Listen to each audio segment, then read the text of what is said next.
to talk about poetry from China. So there was this stream called Menglongxi, or obscure poetry.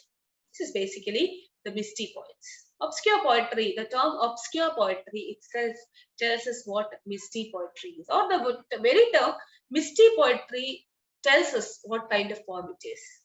When something is misty, you cannot see it clearly. So Menglongxi, or obscure poetry, was very obscure. Okay, they were very hazy and people couldn't really understand the idea behind this. Okay, so everything looked very vague, you could only see the rough idea. You could not really reach the poem. Okay, now it began in the late 70s and lasted till the 1980s. And the major journal was Jintian, which was founded by Bei Dao and Manke. Bei Dao is a very famous writer. Now, the term Menglongxi was used by Zhang Ming in Poetry Bi-Monthly, in the magazine Poetry Bi-Monthly.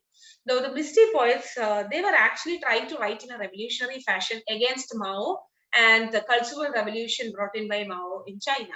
Okay, it was very avant-garde. They were trying to bring in a new movement, because by then Mao Zedong had died and the gang of four who had supported Mao, they were also dead. So there was no kind of control. So they could write against the rule of Mao Zedong. So, but then they did it in a very slant way, in a very obscure way. But still, there were people who opposed their poetry, and many of the Misty Poets were exiled. They wrote underground poetry. Okay, they wrote without the knowledge of those in power. Okay, and published them. And many writers were under strict control and censorship. Okay, now why did this Misty poetry arise? During the reign of Mao Zedong, there was a cultural revolution and there was social realism. Mao Zedong dictated what people should write. They could only write about communism. They could only write good things about China. They couldn't write about from imagination. They couldn't support any other country. They did not have artistic freedom. Okay, so this was a situation under the rule of Mao. Now, these poets reacted against this kind of control. Okay, they reacted against the idea that art should propagate education. Mao Zedong used art as a means of propagating messages. Okay, often political messages and also moral messages. So the Misty Poets opposed this. They said that poetry is not for didactic purposes. Poetry is not to teach something. Poetry, art is for art. Art should show freedom and not control and censorship. Okay, so they broke all existing icons that were, or ideals that were put forward by the communist regime, and it celebrates, the poems of the Misty Poets celebrate freedom and individuality. They talked in a kind of open fashion about social and political issues, and the thrust area was freedom and individuality. Okay, they said that writers, in order to express themselves, should have some kind of freedom, and they cannot accept any kind of controls coming from the state. Now, the major poets were mostly the sent down youth. Who were the sent down youth? During the reign of Mao Zedong, there was compulsory rural work for educated people.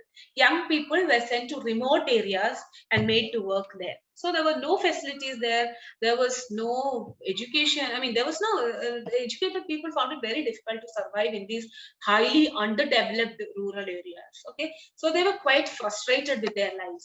And there was nothing much that China could offer them in terms of employment or lifestyle. Okay, so either most of these poets were sent down youth, or they were influenced by these people who were sent down to underdeveloped places. Okay, the most important Misty poet is Bei Dao. Okay, so he opposed this society which was so complacent. Okay, so everyone under Mao Zedong, everyone became very controlled. No one wanted to react. So Bei Dao was against this kind of a system. He was against conforming to existing rules. He was against the violence, the artistic curbing of artistic freedom that was imposed by the political regime. Okay. Now he wrote in a seemingly apolitical fashion, but ultimately his aim was to overthrow existing systems of thought and to bring in a culture and bring in a new revolution, or a new phase in poetry where people had the freedom to express themselves in an artistic manner. His works include Landscape Over Zero, The August Sleepwalker, Unlock, The Rose of Time, and so on. Another writer was Gu Cheng, who wrote A Generation, which is just a two-line poem. Okay, it's given here. The darkest night gave me dark-colored eyes, yet with them I'm seeking light.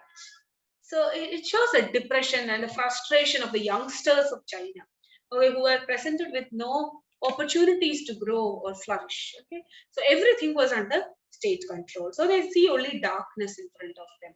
So Gu Cheng wrote about the frustration of the youngsters, especially the sent down youth. And then we have Manke, Yang Ling, Shichuan, Shu Ting, Bei Ling, and a number of others, Hajin. Okay, so all these Chinese writers belong to the school called Misty Poetry. Now, criticism, it's again obvious, the language is very confusing, it's very misty, very vague, the images, themes, you cannot find a link between the idea and the image often. Okay, so everything is very misty and hazy and obscure. Okay, now there was a lot of individualism. Poets wrote about how they were frustrated with their lives, like the confessional poets. Besides, they also wrote about abstract things that were not accessible to the common people. A common Chinese person who reads this poem wouldn't understand anything. So, what is the use of that kind of a poetry? Okay. Now, they rejected both realism and socialism. Okay. They wrote about they were unable to accommodate the social needs of the time. They were unable to accommodate socialist ideals into their poetry. Okay, so on the whole, they did not write about the nation. They did not write about love for the nation. They did not write about patriotism. So all these were criticism leveled against the Misty Poets in China. Now, their poetry is characterized by pessimism and skepticism. They were very frustrated and they were very suspicious of what was happening around them. And they were very skeptical of the development programs in China. They did not really believe that the political regime could bring any stability or any opportunities for the young people. Now, a major criticism leveled against them is they adopted Western models without understanding the context. Many of the Western styles of writing, like obscure poetry, that might have worked in the West because people were mostly, cultivated in that sense. People were always familiar with poetry and all that. So they could accommodate Misty poetry. But something like that would have been unacceptable in China, where literature itself was very controlled. So these people departed from their Chinese identity and they tried to accommodate Western models.